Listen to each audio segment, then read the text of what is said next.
Packers re-sign LB and core special teamer Eric Wilson. The Green Bay Packers re-sign linebacker and core special teamer Eric Wilson, according to a statement on Wilson's official Instagram page. Another year with the Pack. Wilson wrote in the post's caption. Wilson, who has played 30 games in Green Bay, led the Packers in special teams snaps with 308 last season. He was also on the field for 121 snaps on defense. Wilson had 12 special teams tackles in 2023, leading the Packers and ranking 8th in the NFL overall. He had 13 in 2022, the 16th most in the NFL. Wilson's 25 special teams tackles since the start of the 2022 season rank in the top 10 in the NFL and is first among Packers players. The Packers are switching to a 4-3 defense and need depth at off-ball linebacker.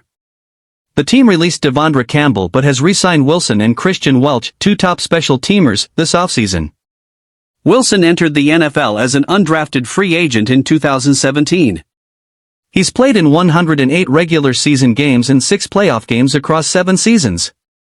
He has 1,621 career snaps played on special teams. Why hasn't the Packers re-signed Rudy Ford? As the initial flurry of free agency activity subsides, there remains unfinished business. The major signings have largely been secured by now. Nonetheless, teams can still make shrewd, budget-conscious moves leading up to the regular season. The Green Bay Packers made an early impact by acquiring Xavier McKinney, the premier free agent safety available. McKinney not only addresses a crucial position of need for the team but also seamlessly fits into the defensive scheme of new coordinator Jeff Hafley. However, the lingering question revolves around who will partner with McKinney at safety. The first week of free agency witnessed significant movement in the safety market, leaving few appealing veteran options. Despite some promising prospects and a not particularly deep draft class, the team faces a dilemma. The solution seems straightforward: re-sign Rudy Ford. With Darnell Savage and Jonathan Owens departing for other teams, retaining Ford preserves one of the team's few reliable in-house options to complement McKinney. Initially signed just before the start of the 2022 season following his release by the Jacksonville Jaguars, Ford was initially seen as primarily a special teams asset. However, a combination of injuries and subpar safety performances propelled Ford into a more prominent defensive role, culminating in 9 starts at safety in 2023. Ford's defensive snaps increased from 43% in 2022 to 73% in 2023. Ford emerged as a key playmaker for Green Bay's defense over the past 2 seasons, securing 3 interceptions in 2022, including 2 against Dak Prescott in Week 10, and leading the team with 2 interceptions in 2023. Not only did Ford lead the team in interceptions, but he also boasted the highest grade among Packers safeties during the regular season. He topped the team in pass breakups and shared the lead in tackles while allowing the lowest passer rating among qualifying safeties, 30.1, equating to a 40.9 completion percentage. Ford consistently delivered when called upon, displaying sound fundamentals and intelligence that set him apart in the team's safety rotation in 2023. Green Bay's safety core required bolstering, with 2023 7th-round pick Anthony Johnson Jr. being the sole returning known quantity in 2024. The acquisition of McKinney significantly addressed this issue. While securing the top safety in the market initially seemed improbable, Brian Gutekunst and Russ Ball managed to accomplish it.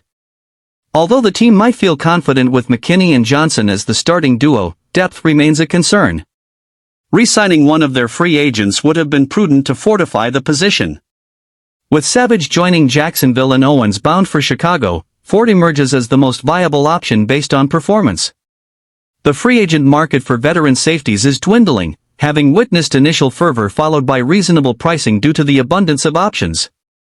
Although there was a chance to secure 2 serviceable starting safeties, the Packers opted for the top option and are now patient.